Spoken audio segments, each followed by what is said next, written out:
Alright guys, welcome back to another episode of Max's Diaries. I do this every end of episode. And yeah, so I go through I just kicked my desk. I go through all like the new things, or I try to cover everything that the chapter went over that's new and special and different and all that kind of good stuff. I'm still really, really sad over the ending. Anyways, let's see. Why are there stars here? Oh, these are pictures. Okay. Let's start from, not that one. No, this one. Okay, I think I went over this one before. I think I did.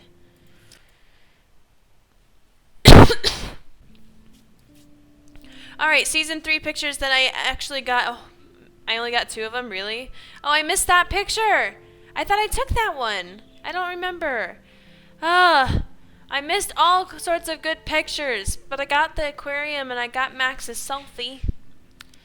Alright, and then here, did it update things? Next? No, maybe? I don't remember. Oh, here's one on Frank. I'll never forget Frank, if only because he's the first and last person I ever aimed a gun at. I think I read this one too. Yeah, I read this one too. Okay, I think I read them all. I think they're just starred because, I don't know. Oh, you guys didn't see anything. Okay, so, she doesn't even give me the option to use the text messages, so I don't think there was any text messages. I think it was just starting from page 22 and up. No, that can't be it. Hang on, let me figure out what page we were on last time. Or my game could crash. Like, I don't know, like, this game crashes a lot. This was the last page that, we read. This was about Kate. Anyways, yeah, this is the last page we read last time. And this one's about Kate jumping off, and it's so sad, and this is the new stuff, so we'll start here. I need a vacation from my life. I hung out with Warren on the lawn so I could feel the grass underneath my feet and watch the fluffy clouds. He's such a sweetheart. He kept telling me I did everything I could for Kate, even though I know I didn't. I told Warren that something ominous is happening at Blackwell Academy. Rachel, Amber, Chloe, and now Kate have all been victims. Not to mention me, if I keep playing amateur detective. Wish I could have told Warren about my power, but it's not the right time. No pun intended. And to make the day end on the most surreal note possible, the sky went dark and we watched a solar eclipse. We watched a solar eclipse, guys! That was not announced on the news or any astronomy site. What is happening to Arcadia Bay? I don't know why I was like, what the hell is happening, guys? I am making words for Max. October 9. Dear Diary, I have the power to rewind time, and I ended up on a roof trying to stop my friend from jumping off while trying to prevent the possible destruction of my hometown. I fell asleep at my desk and woke up reaching out to rewind or grab Kate. I remember when my journal entries were about which anime character I wanted to be, or my dreams of being a respectable globe-hopping photographer, or what me and Chloe would be doing when we were finally adults. At least we know how that turned out so far. Chloe is determined to get to the bottom of what's going on. So I've been playing What Would Chloe Do, which means blowing off my Blackwell homework to research everything I can to find on Kate Marsh, Rachel Amber, and the esteemed Prescotts. It would be too easy peasy if it was all if they were all connected, but at this point, I think the whole town of Arcadia Bay is connected to this crazy shit. I can already see the story of on the National Geographic Channel, mystic, scientific, or apocalyptic. The Arcadia Bay tornado, which she only cares about in her journal entries, apparently. This is my biggest complaint, is that she was just like... Well, I understand why her attitude went from, like, oh, we need to stop this tornado, to, oh, Kate jumped off. I understand that, but, like, you don't hear anything about the tornado, really. Like, after episode 1, it was just, like, episode 2 was, let's rewind and shoot bottles, guys. And then episode 3 was Kate, which I understood. But then it was, let's break into Blackwell Academy and find out as much as we can about Kate and Rachel Amber instead of trying to stop this tornado. Anyways, enough rant. Shudder. Speaking of fear, I can still see Kate and her sad, hopeless eyes on that roof. I can't believe she's not here anymore. I heard some students are organizing a petition for Blackwell to set up a scholarship in her memory. That's the least this place could do for her. Oh, that's so nice. At least I could feel better now that Nathan is suspended. It's good he's off campus for a few days, I hope. And like I give a shit if the Prescott family sends a team of lawyers after me. Please. I doubt they would like all the publicity. I doubt their tentacles. I almost said testicles. Oh my god. I doubt their tentacles reach into the rest of Oregon. Not yet, anyway. Leave it to Chloe to make me sneak out past curfew and demand I meet her in front of the main building in the dead of night. I knew Chloe would be all over investigating the campus after what happened to Kate here. This just makes Chloe more desperate to find out what happened to Rachel, if anything. It's funny that even though I think I can just rewind myself out of trouble, I'm in more trouble now than I've ever before in my life. If this was a Twilight Zone story, I'd be getting set up for some serious irony. Like, I'm gonna rewind myself out of existence or something. Can I honestly say I'll have this ability for the rest of my life? Are the tornado, the snow, the eclipse just hallucinations, or are they the genuine prophecy? More importantly, is this a curse or a blessing? Chloe's alive and by my side, and that has to be a miracle, which means there must be a way to stop my vision from coming true, right? So yes, I broke curfew to hook up with Chloe. She said she had something to show me. Looks like it's time for some serious detective work. Enter Blackwell ninjas. As I stealthily made my way out of the hall, I saw a shrine in front of Kate's door. I was surprised when it just popped up right after she died. Like everybody at Blackwell suddenly felt guilty for how she was treated. I am glad that so many people wanted to honor her. The cynical side of me says, too little, way too fucking late. Right? That's kind of how I felt. But I know that Kate would smile and forgive us all. Sigh. Cry. I know, Max, it's so sad. Damn! That was too close. I was doing so well until I got outside, and of course it was Principal Wells, and of all people blocking my way. The one person I least wanted to see me. I wasn't ninja enough for him, so yeah, he busted me, but I finally got to see that gossip. I finally got to see that the gossip was true for a change. Principal Wells was shit-faced. He didn't even try to hide it. In fact, he was a lot cooler drunk than sober. I can see why he's so confused, dealing with Kate's family and the Prescotts and David Madsen. He still acts suspicious and gives me way too much tood, as he would say. Nobody says that seriously. But I can see that he's under a lot of pressure, so much that he's so wasted he can't even use his keys at midnight. Sure, he was in my way, but he was no match for my rewind power. After all, I had to go and meet Chloe. Bad Max. Even though I thought I was in full ninja mode, Chloe still scared the shit out of me, which pissed me off considering what I've been going through. Sometimes she's so damn insensitive to other people's feelings. She wanted all my attention for her in finding Rachel, and she gets all but hurt if I don't have time for her. Obviously, I have time in my in hand, but I can't stay mad. I can't stay mad at her for long. And she was so damn excited about having the keys to the main building. Honestly, I was pretty amped up too. Even more so when we went to the front of the building and spied on Victoria talking smack about me. Shocked. And worse, actually trying to blackmail Mr. Jefferson to pick her photo for Everyday Heroes contest. She is freaking unreal. I give Mr. Jefferson major respect for telling her to get lost, even though she deserved to be expelled for pulling that crap. This is her priority after what happened to Kate. I just don't understand Victoria no matter how I try. She's already rich, pretty, and a good photographer. Why try so hard and hurt so many and to manipulate everything already in your favor? I just hope that's not what I'm doing with my rewind power. Yes, there's something incredibly awesome about breaking into your own school at the witching hour. Although Chloe was technically right, how can we break in with a key? Never mind that. It was a stolen key from the school's head of security. Anyways, the Blackwell ninjas strike again. So cool to stalk the halls when it's dark and quiet. Even with so many terrible things happening all around us, it felt like Chloe and I were walking towards the center of a great cosmic mystery, something bigger than any of us. But we kind of... Sorry, my bird wants to talk with me. But we kind of suck at master spies since we didn't have a key for principal's office.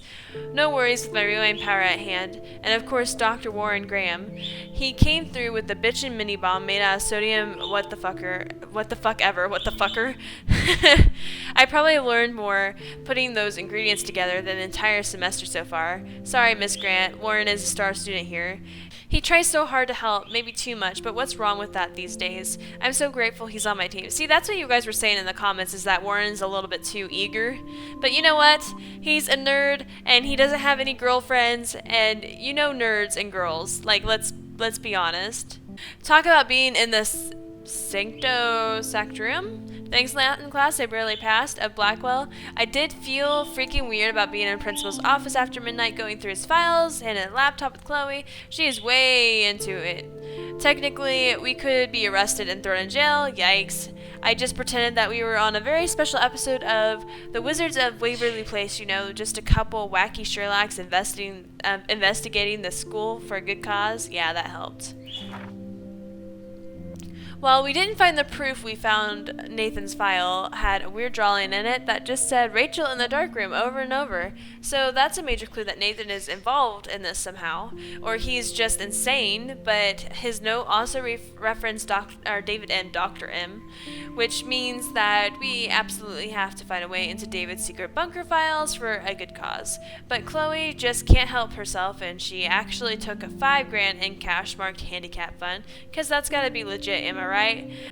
I can't think of a faster route to hell, but it would clear Chloe's debt to Frank. I'll find a way to make it up to the fund. After all, saving a life is priority, as is my habit with Chloe. No matter what, our fates seem bound together, for better or worse, usually worse. Despite all the usual breaking in and blowing up office hijinks, Chloe decided what we needed more than anything was to take a night swim in the otter's lair.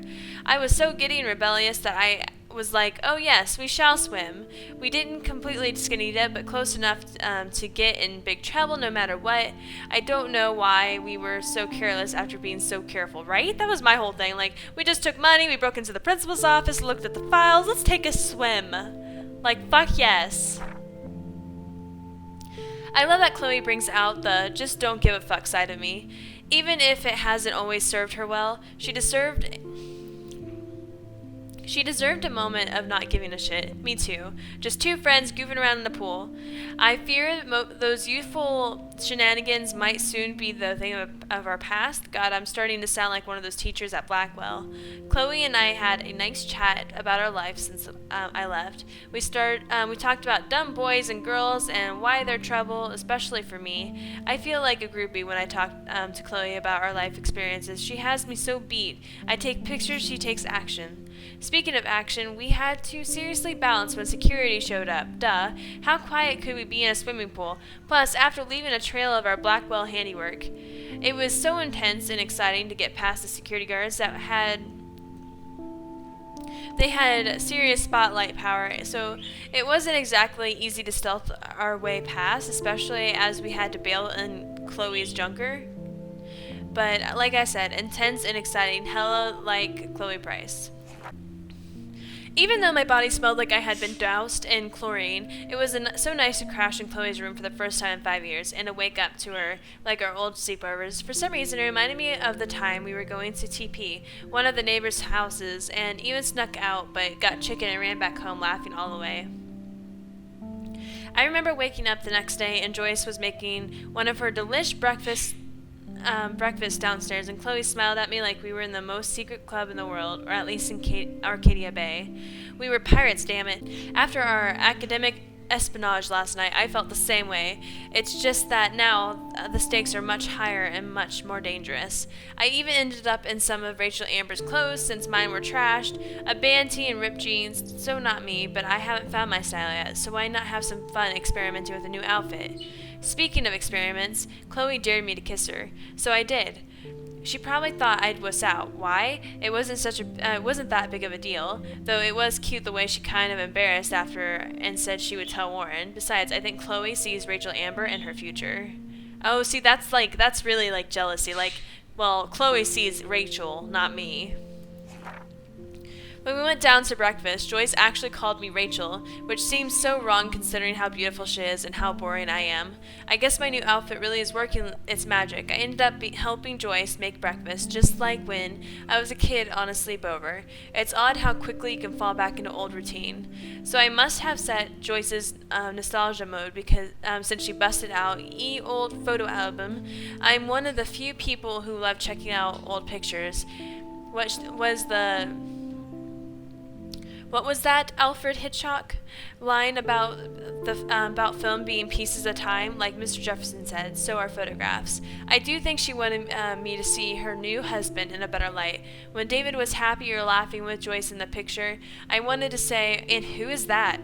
Plus, I'm sure it's no accident that there's a photo of Rachel wearing the same exact clothes I had on. She's truly stunning and somehow looked more punk rock than Chloe. The truly heartbreaking image was the last photo William Price ever took. Chloe and I making pancakes in the kitchen. Joyce really misses that joyful, optimistic girl. I know she's still there. When Chloe smiled at me this morning, I saw her. The picture seemed to sum up everything we had as children and lost as adults, whatever being an adult means. Being an adult kind of sucks, let's be honest. Which was a perfect cue for Chloe to bounce into the room and start shit with Joyce. This gave me a cruel cover so I could sneak into the garage and finally unlock David Madsen's extreme files. So today I finally found out what was in David's secret files, and I admit I expected it to be worse. I'm relieved that it wasn't, so maybe I'm going easier on him than I should. No surprises that he had detailed files on Kate and Rachel listing their whereabouts along with surveillance pics. David isn't off my shit list yet, but he's a damn good investigator, I'll give him that. It's clear that Frank and Rachel had some kind of relationship, and I don't think Chloe is going to be very happy to hear that. She needs to start waking up, we all do. When David came home, things escalated quickly. He looked more upset than usual, but shrugged when he saw me wearing Rachel's clothes. He was so on edge. Maybe I'll never get to see David that Joyce loved so much, though Chloe really let him have it, though. Oh, she and Chloe really let him have it, though. That was my first time I saw them bond since we were kids. Suddenly, I couldn't take it anymore, and I kind of blew up. It was kind of like torment that felt awesome. I've been wanting to rip into David like that myself for a long time. I figured worst case scenario, hello rewind power, but I wanted Joyce to know that the depths of his weird paranoia. She looked so sad and angry when I told her about the photos of Rachel and Kate, not to mention the home surveillance. Joyce kicked his ass out of the house, to Chloe's glee. Well, we kind of broke up a family. I don't know if you should be happy about that, Max. I know he was an ass, but damn. Despite David's evidence in the bracelet, Chloe refused to believe Rachel was involved with Frank. This was part of Chloe I don't like, or much like. She gets so damn petulant if she doesn't get her way, or if she hears something she doesn't like. Serious denial. I get why, but that doesn't make dealing with it any easier. So I threw my hands up and suggested we go check out Frank's RV. I knew that would piss Chloe off, and she would do anything to find out what kind of relationship he had with Rachel. But first, we had to get the damn keys to the RV. Which meant going into Two Whales Diner and bouncing like a rewind pinball between Frank, Nathan Prescott, and Officer Barry, and fucking with all of them. I'm still dizzy thinking about how I pulled it off. Yay for Max. Sometimes I feel like I'm cheating at life. The first thing we had to do was get Frank's scary dog out of the RV, so we did the classic cartoon give a dog a bone routine, and Cujo became Scooby-Doo just like that. Frank's RV was pretty much what I expected, a drug dealer, trash chic. But it wasn't a serial killer as I feared. We ransacked the place and found that Chloe didn't want us to find. I'm sorry Chloe had to see the pictures of Rachel posing for Frank, even if she did care about him. To her, it's just another betrayal, just another loved one dumping on her. Everybody that she's ever loved lost one way or another. Only I came back from the past. For what? To make Chloe's life more painful? I just wish I could use my rewind power to go all the way back to the days when we were covered in pancake flour. Life was simple. Alright, and that is the last page of the journal. The reason why it's not going to show what we went through like at the very end is because there's no way to There's no way to like pause it at the very last part of the thing and have the journal entries like updated. So like we're gonna have to wait until episode 4 to actually see that happen, or see what her take was on what happened with William and all that stuff. So the journal entry is gonna be really interesting. I'm really excited for that. Anyways, guys, I'm gonna let you go. I'm sure you're tired of hearing my voice because this is all this episode is. Anyways, if you like this video, press that like button. If you want to watch more of my videos, press that subscribe button. And I will see you guys on Max's Diaries after episode 4, which is July 7th through the July 14th. And I'm just like, why so far away? Anyways, bye guys. God. I don't know where he is.